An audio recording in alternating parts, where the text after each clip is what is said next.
Hey, how's it going? This video is in honor of a warrior that wanted me to focus on one thing and one thing only, and that is the Nazis in Building 810. They said, "Hey, Sue, what about this attorney Hanso Cordero? What about him?" And I said, well, he's the acting assistant secretary for accountability. And what is really interesting is he investigated and played a big role on what we were going through. I know for a fact that the VA employees met with those in Building 810, and he was Judy Valois's boss, and she's the attorney from Tampa. Oh, they got a headquarters in Tampa, right? And she was the one that flew over to DC on tax dollar dime, and we had to wait for her. They have 41 attorneys in Building 810, and we had to wait for Judy, who didn't even go to law school.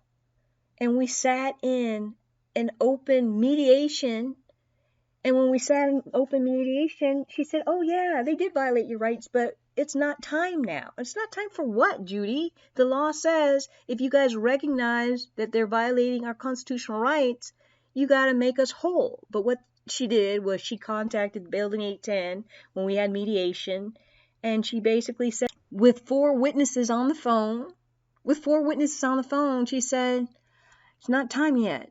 What? This is criminal. They're all criminal in my mind. They are officers of the court that violate their oath, and they're all in bed together. And they remind me of the whistleblower who blew the whistle on the Vatican. And I want you to listen to what she has to say, because at the end of the day, all these attorneys in DC and all these brethrens and sisterins, they raise their right hand, they give their oath, and they violate. They cross their fingers behind their back. But this video goes out to my wounded warriors that want to know more about those in Building 810 and the new Acting Assistant Secretary for Accountability and Whistleblower Protection. He was involved or is involved in this nonsense.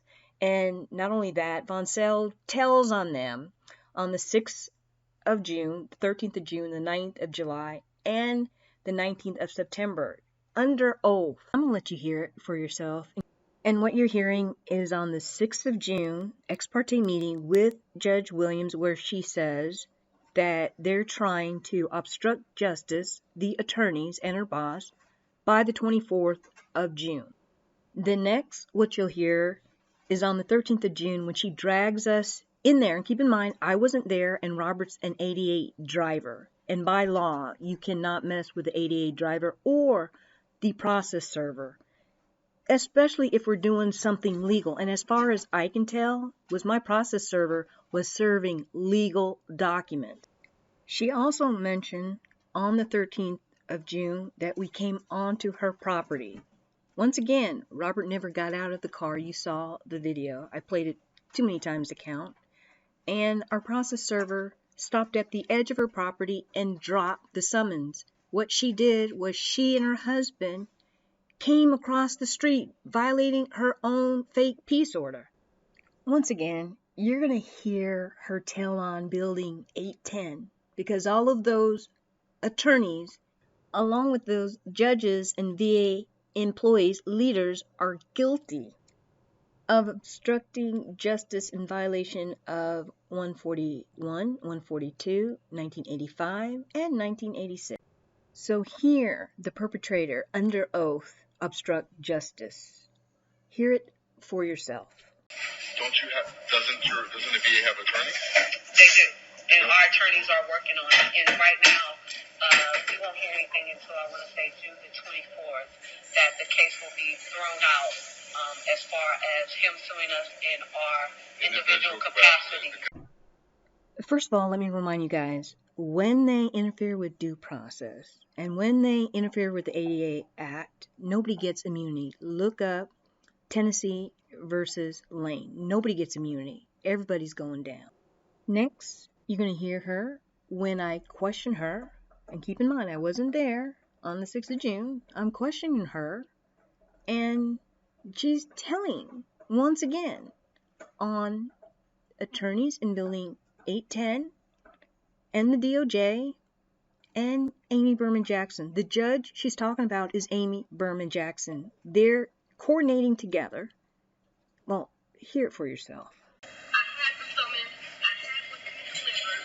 I spoke with the VA attorney Sunday when your son came and delivered that package. I spoke with the VA attorney. I have that via my Outlook account at 3:30 p.m. Monday, the following day. They said, do not respond to them.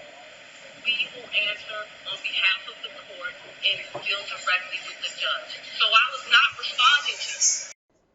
This demonstrates obstruction of justice, and they're doing it to everyone. And it needs to end, DOD. It needs to end right now. This is proof, over and beyond proof, because you got a copy of everything. So does the DOJ and the attorneys in Building 810. Next, I want you to listen to the whistleblower from the World Bank and how she shares with the world how we're giving our taxes to the Vatican. And if you don't know this, listen to what she has to say, because it reminds me of what they're doing in Building 810 and how everybody's so in sync and coordinating. Watchdog.com. With us today, a brand new guest. Her name is Karen Hudes. She is an attorney, she is a banker, and she is a whistleblower. Karen Hudes, thank you so much for joining us today from Maryland. Thank you so much. Well, you work for the World Bank for a better part of 20 years. You are an Ivy League trained attorney. You went to Ivy League school. I think you went to Yale.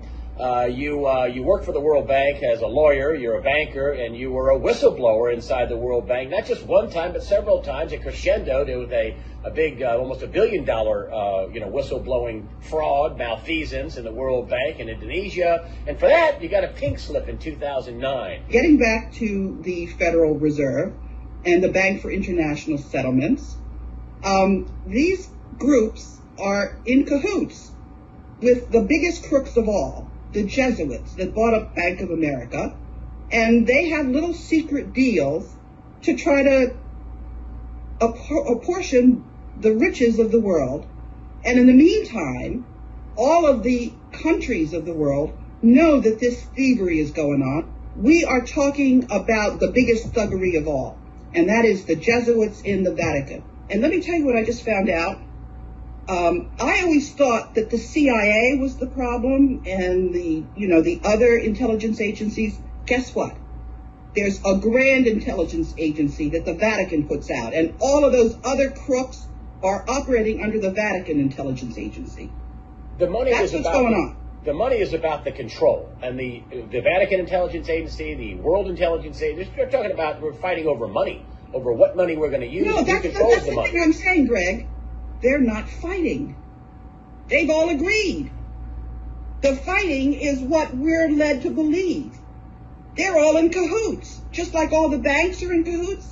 All of these intelligence agencies are in cahoots too. For example, people don't know that their IRS revenue is going to the Vatican.